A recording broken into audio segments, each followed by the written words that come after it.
Félix pourra-t-il prendre la place de Paul Kagame dans la région, comme il le cherche et le prétend, ou comment?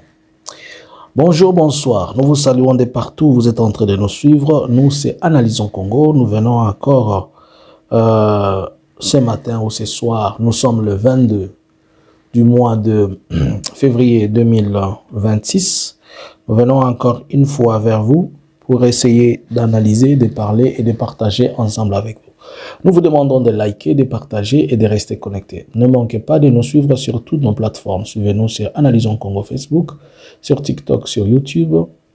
Et ne manquez pas aussi de nous suivre sur notre plateforme de Swahili qui est Ike Swahili. Likez, partagez. Je veux vos likes. Premièrement, qu'est-ce qui se passe sur la ligne de front? La répétition de violations de cessez-le-feu est devenue presque un jeu depuis le 18 où ça a été annoncé. Et on s'acquise mutuellement. La RDC acquise, la FRDC acquise l'ARC. L'ARC, l'armée révolutionnaire congolaise de l'AFC Barkhane 23, acquise le gouvernement. Ils se produisent tous des communiqués. L'un acquise l'autre, l'autre acquise ceci. Mais depuis hier, il s'est observé quelque chose que peut-être beaucoup de gens n'ont pas vu. Il y a eu des affrontements 2 fois. Et aujourd'hui, le matin, ça a répété, seulement on ne sait pas l'intensité. C'est pas à Kavumu, je veux préciser. C'est aux alentours, loin de Kavumu. Kavumu qui est l'aéroport de Bukavu, mais loin de là, il y a eu des tirs dans les cabarets. Les gens ont entendu beaucoup de tirs. Donc ça a commencé d'abord hier. Il y a eu échange, la coalition de Wazalendo, les Burundais, les FDLR et les FRDC ont attaqué de position AFC Barkhane 23. Le matin, il y a eu des affrontements, ça a stoppé avant, ça a commencé vers 5 h, ça a stoppé aux environs de 9 h. Et le soir, à 18 h, ça a encore repris. Il y a eu des armes lourdes de l'AFC Barkhane 23 qui ont été placées. Mais plus tard, ce matin encore, ça a repris, mais aucune position de l'AFC n'a été récupérée ou prise par par la coalition. Cependant, il y a des territoires, il y a des villages au niveau du Grand Nord qui sont passés dans l'axe qui mène vers Beni, qui sont passés entre les mains de l'AFC. Nous allons revenir pour vous en parler. Il y a aussi des territoires que le Wazalendo ont pu récupérer entre les mains de l'AFC Barkhane 23. Cela se justifie par le fait que depuis le 10-11 février, des délégations du ministère des Affaires étrangères de la République démocratique du Congo sont parties en divers lieux pour essayer de distribuer, donner l'argent, afin que donner l'argent de motivation au Wazalendo et à tous les groupes armés pour qu'ils puissent se motiver pour faire la guerre. Pendant qu'on est en train de demander à Félix de se désolidariser de ces groupes armés, on a donné au Wazalendo, il y a une vidéo où les Wazalendo eux-mêmes sont en train de parler de $320. Et on dit que les autres ont reçu $200, mais pas tous. Les FRDC, ils prétendent avoir reçu certains par le 320, les autres 400. Et ça fait une petite divergence et une petite complication. Dans le territoire de Walikale, et notamment si nous prenons le cas de Guido Chimurai, il a reçu de main du ministre des Affaires étrangères, de main d'un député IDPS qui est chargé des questions de défense au niveau du Parlement, une enveloppe venant de Félix lui demandant le récompensant pour cela. Alors, pendant qu'on est en train de dire que Félix devrait se désolidariser des FDLR et couper sa main sur le Wazalendo, mais Félix est toujours dans sa logique, il ne va pas le faire. Maintenant, toute la question. Félix est-il à mesure de prendre la place de Paul Kagame ou de récupérer la place de Paul Kagame? La première question qu'il faudrait que... Ce sont des questions que les gens se posent. Et tout le monde est en train de dire « Oh, Félix veut devenir les Kagame ou je ne sais pas quoi. » La première question et la première réponse qu'il faut vous donner, c'est que dans tout ce qui est de... si nous pouvons dire en diplomatie, personne ne prend la place de l'autre. Mais seulement les gens occupent des positions stratégiques. Et c'est la responsabilité de Félix d'occuper une position stratégique par rapport à Kagame, par rapport au Rwanda. D'abord, si nous comparons les deux pays, ce sont le jour et la nuit. Le Rwanda, c'est un petit pays. La RDC, c'est un grand pays. Le Rwanda a 3 tribus, le Tutsi, le Hutu, le Twa. En RDC, nous avons plus de 450 tribus. Nous avons 4 langues nationales, plus 2 langues internationales que nous pouvons dire, le français et l'anglais qui est en train de venir. C'est déjà, ça complique la situation. La RDC, c'est plus de 2 400 000 km². Le Rwanda a un système fort. La RDC a un système fragile où quelqu'un veut se rendre fort, puisque vous savez que Félix a pour idole Mobutu et veut le système de Kagame. Je m'explique. Pour Félix, la dictature est l'élément central de sa gestion. Il veut dicter, c'est pourquoi il veut s'imposer en RDC comme étant un roi. Il veut absolument éteindre tout le monde, qu'il reste seul, que ce soit lui seul qui parle. C'est pourquoi, pour lui, il te must, c'est une obligation de tuer Kabila. Ce n'est pas l'arrêter, il doit le tuer puisqu'il veut rester l'unique personne au centre où on peut solliciter pour quoi que ce soit, puisque s'il y a une autre alternative, c'est qu'on peut le changer et prendre une autre alternative. Alors qu'il est en train d'oublier que les personnes, ça s'écraille. Personne ne savait où allait sortir Kabila. Mais Dieu l'a pris de là où il est, et la politique l'a pris de là où il est devenu ce qu'il est. Alors, si penser que tuer Kabila lui permettra de rester l'unique personne, il se trompe puisque, premièrement, d'abord, il ne va jamais le tuer. Ça, il faut qu'il se mette en tête. Il n'y arrivera jamais, jamais, jamais. À l'espace de toutes ces années, il a dépensé des milliers, il a fait tout ce qu'il pouvait faire, il n'y est pas arrivé. Cela est déjà oublié. Et pour dire qu'il ne pourra jamais être l'arrobase de la RDC. Il copie le système de Kagame. Toutes les sorties et tout ce que fait Kagame, il le veut. Il a d'abord commencé à solliciter son carnet d'adresse. Et vous allez voir qu'il est derrière les carnets d'adresse de Kagame. Washington, Israël, Allemagne, Grande-Bretagne, France. Puisqu'il veut copier les calendriers, l'agenda de Paul Kagame. Si Kagame fait une sortie, par exemple, je vais prendre un fiscal exemple pour que vous compreniez. Lorsque Félix a eu la réunion où l'année passée, il a appelé toute la jeunesse pour causer avec la jeunesse. Allez revoir une année avant, Kagame était dans une même conférence où Kagame d'habitude, il a le temps, il parle à la jeunesse du Rwanda. Il était assis sur une même chaise, nous pouvons dire une chaise de bar, et en face de la jeunesse. C'est la même chose que Félix a appris. Il a positionné son pied comme Kagame. Il a même mis le basket comme Kagame. Il a même retroussé quelque part. Et il s'est mis en tenue pour faire les choses comme Kagame. Kagame à Arena, lui aussi fait Arena. Vous comprenez un peu? Il est toujours derrière Kagame pour... Donc, le modèle pour lui, c'est Kagame. Il veut museler que les gens ne parlent pas, puisque au Rwanda, on lui dit que les gens ne parlent pas. Alors que les Congolais, c'est un peuple parleur. Les Congolais ne gardent pas sa langue dans sa bouche, dans sa poche. Il la sort. Le Rwanda, c'est sa culture. Le Rwandais ne parle pas. Il garde des choses à l'intérieur. Les Congolais vous disent Toza Bankite. Vous comprenez des choses qui font d'abord, sur le plan interne, que Félix ne peut pas avoir cette suprématie qu'a Kagame. Kagame, à cause d'un soubassement des génocides chez lui, il se retrouve un pilier pour permettre à ce que ces choses ne reprennent plus. Alors qu'en RDC, il n'y a pas un conflit génocidaire. En RDC, c'est un conflit politique qui a été totalement... c'est un conflit politique, économique, et certainement il y a des ramifications et des soubassements tribaux qui sont arrivés à quelque chose, mais ce n'est pas comme le Rwanda. Donc, en RDC, on ne peut pas imposer les mêmes choses qu'on impose au Rwanda. Sur le plan administratif, le Rwanda a une administration compactée, suivie, le budget est maîtrisé. Par contre, l'administration congolaise, c'est une administration lourde, lente, et le budget, il est instable. Tantôt on vous parle de ceci, tantôt on vous parle de cela, tantôt on vous parle... Il n'y a même pas de prévisions qui sont exactes ou correctes. Sur le plan sécuritaire, le Rwanda, il a imposé et il a une sécurité. Là, c'est le Rwanda qui fait la sécurité. Mais la RDC veut que ce soit les États-Unis qui fassent sa sécurité.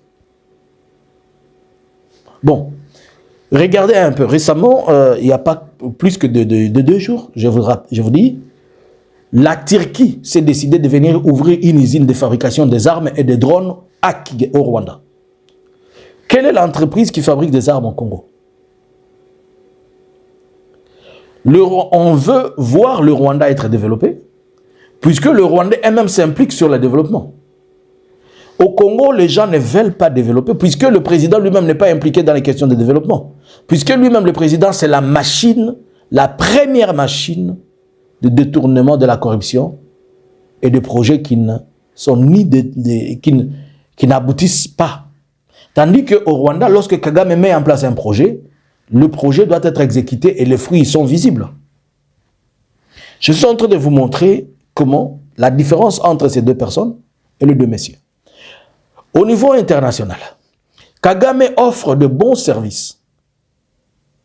Il offre des services que la RDC n'offre pas. Le Rwanda, au niveau des Nations Unies, le Rwanda offre des services aux Nations Unies en lui donnant des troupes qu'il envoie à gauche comme à droite, des missions telles que celui de Centrafrique, des missions telles que celui de Darfour et autres. Mais la RDC n'a même pas 2 soldats qu'il a donnés aux missions des Nations Unies, que les Nations Unies utilisent. C'est-à-dire, quand il y a des décisions qui doivent être prises, le Rwanda peut s'imposer et les Nations Unies vont les supplier, vont lui dire non, non, non, non, non, on comprend, on a encore besoin de tes troupes. Mais la RDC, on a besoin de quelles troupes? Quelle est la main? Bon, dans l'Union européenne, la France, elle sollicite et elle a besoin à tout moment du service rwandais. Tandis que la France n'a pas besoin de nos services, la France vient prendre chez nous. Dans les 2 contextes, si nous nous refusons à la France de prendre, la France a un service qui est le Rwanda, il peut l'utiliser pour prendre des forces. Donc, tu vois, c'est pour aussi dire, dans la même Union européenne, des pays tels que le Luxembourg, des pays tels que l'Allemagne, la Grande-Bretagne et tout ça, c'est mieux pour eux de faire le partenariat avec Kagame, puisque Kagame présente l'image et une politique aussi transparente, sérieuse, que de faire du business avec Félix. Puisque Félix ne vous présente rien qui est sérieux, il ne vous présente pas quelque chose de solide, il ne vous présente pas quelque chose qui est aussi remarquable. Bon, les ISA. Pour longtemps, les ISA ont fait des deals avec le Rwanda. Et pour les ISA et le Canada trouvent que le Rwanda est crédible. Puisque au Rwanda, vous lui donnez 100 000 $, il vous retrace 99 000 $. Et il vous montre que les 0,5, nous les avons pris pour les services liés à ceci, à cela. Mais vous donnez 100 000 $ à la RDC vous montre seulement... Vous donnez 100 000 $ à la RDC vous montre 10 000 $, et vous dit, ne sait pas là où sont passés les 99 autres, et les 90 000 $. Si vous étiez eux, vous devez choisir qui? Pas seulement ça. Le Rwanda fait sa sécurité. Et il a si imposé son respect. Mais la RDC ne fait pas sa sécurité, n'a pas si imposé sa sécurité. Je vous donne un exemple. Pour les simples accords de Washington, Félix a corrompu tout le monde, même dans la Maison-Blanche. Et il pense que les gens ne sont pas au courant de ça. Il passe via ce qu'il appelle les lobbyistes. Déjà, ça démontre son système de corruption, tandis que l'autre ne l'applique pas. Il peut la faire, mais à une manière aussi ordonnée. Les JSA ne peuvent plus jamais laisser aujourd'hui une personne prendre le pouvoir, une personne rester au pouvoir en RDC au-delà de 10 ans, puisqu'ils ne veulent pas faire un monstre qu'ils ne seront pas à mesure de pouvoir détruire. Et Félix pense qu'après avoir signé les accords avec Washington, cela lui donne la facilité de pouvoir maintenant changer la Constitution. C'est pourquoi vous voyez qu'il est en train de reprendre dans cette idée qu'il n'a jamais laissé, celui de changement de Constitution, pour se pérenniser au pouvoir. La chose qui permet au Rwanda, à Paul Kagame de rester au pouvoir, c'est puisque chez lui, au Rwanda, il y a eu des problèmes liés au génocide et que la politique implantée par Kagame, c'est une politique acceptée au niveau international. Alors que la politique de Félix, c'est une politique de division au niveau de la communauté internationale, puisqu'il ne veut pas partager avec les autres. Et il est impossible de gérer un pays comme la RDC de 2 millions de kilomètres carrés et que vous voulez être seul là où il y a 450 tribus. Alors, peut-il prendre une place, une chaise parmi les gens, parmi les autres? Trop difficile. Au niveau diplomatique, trop difficile, puisque plusieurs fois que Félix s'est retrouvé devant eux, il a fait de bêtises qui ne permettent pas à ce qu'on les mette s'asseoir à côté. Pourquoi? Puisque dans la diplomatie a horreur du bruit. La diplomatie, c'est comme un jeu de sorciers où ça se traite la nuit et ça finit la nuit. On dit ce qu'on veut, on révèle ce qu'on veut, on donne ce qui est important, selon vous, à écouter à cette heure-là, et on peut faire quelque chose et vous révéler 10 ans après. Mais Félix ne garde jamais sa langue dans sa poche. Puisque jusqu'à présent, il n'a jamais compris qu'il est président de la République, il pense toujours qu'il est militant de l'IDPS. Si même il peut arriver au changement de la Constitution, les mêmes personnes qui le permettent de changer la Constitution, ce sont eux-mêmes qui lui demanderont de partir. Puisqu'il ne va pas nous dire qu'il est le seul qui peut garantir les accords de Washington. Puisque ce dont les Américains avaient besoin, c'est la signature. Ils les lui ont déjà donné. Les Américains peuvent revendiquer ça à tout moment.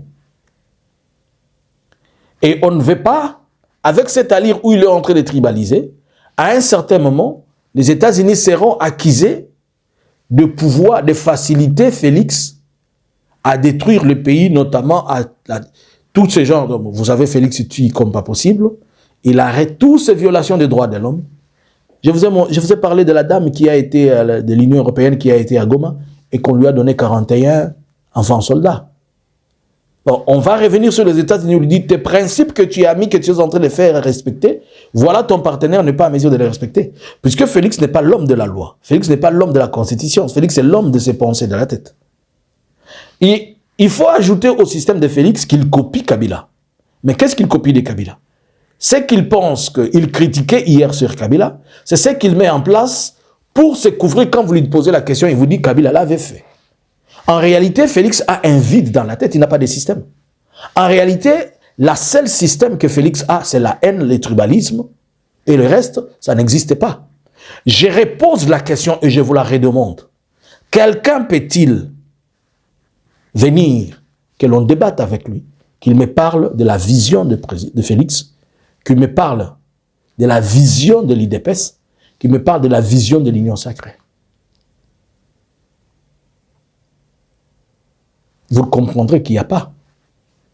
Même tout ce qu'il défendait hier, ce n'était que la haine. Alors, au niveau africain, Félix n'a pas cette crédibilité vis-à-vis de ses chefs. Au niveau européen, il n'a pas démontré de quoi c'est un bon leader. Au niveau de l'USA, il a démontré beaucoup de failles. À quoi on va lui donner la région des Grands Lacs ou l'Afrique centrale, alors qu'il y a des piliers comme Lorenzo, bien qu'on sait, bon, prenons, il y a des gens tels que Sassou qui sont là, il y a des Kagame qui sont là, il y a des Museveni le vieux qui sont assis depuis longtemps. Faisons un peu cette petite comparative. Tu es un businessman, tu as $1 milliard et tu veux venir discuter en RDC. Tu prends un avion, tu descends à Kanombe, à l'aéroport de Kigali. Quand tu arrives à l'aéroport de Kigali, le service est très bien fait. On te reçoit, on te conduit, tu prends un hôtel, tu vas. Dans moins d'1 heure, tu es déjà arrivé à ton hôtel. Si tu avais prévu une conférence dans les 2 heures pour discuter avec le partenaire, tu les as. Dans moins d'1 heure, tu peux voir le ministre des Affaires chargé de tout ce qui est business et tout ça, et tu as un paquet de tous les documents, tu payes. En une journée, tu as tout fini. Tu prends un vol, tu vas à Kinshasa, la même personne. À l'aéroport, d'abord, tu fais 4 heures avant de quitter seulement l'enclos de l'aéroport. Tu fais encore 1 journée de l'aéroport avant d'arriver au centre-ville. Une histoire de 30 km ou 25 km, tu fais 1 journée. Tu arrives toute la journée fatigué. Le lendemain, alors que tu avais un rendez-vous le même jour, donc ton rendez-vous d'abord, le rendez-vous avec le partenaire, il est bousillé. Le rendez-vous avec les services, il est bousillé. Le même jour, tu te dis demain matin, tu dois sortir. Tu vas tu trouves 15 000 services juste pour obtenir une facture. Et partout tu vas, tout le monde te demande un pot de vin, Tu es venu avec 1 milliard, mais tu as dépensé 500 millions. Entre les deux pays, où est-ce que tu vas aller investir? Comment on peut donner la crédibilité à une personne comme Félix et ne pas la donner à Kagame? Vous comprenez les aspects des choses que je suis en train de vous expliquer. Donc, ces discours ne peuvent venir que des gens de l'IDPS, puisque à l'IDPS, pas qu'ils résonnent comme des bambins, pas qu'ils résonnent comme des moineaux, mais au fait, l'IDPS a un vide mental. Et c'est ce vide mental-là qu'ils exposent.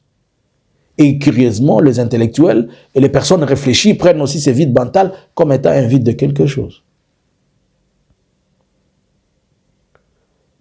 On sait tout le monde que ce n'est pas à dire le non-respect de la parole et des engagements de Félix.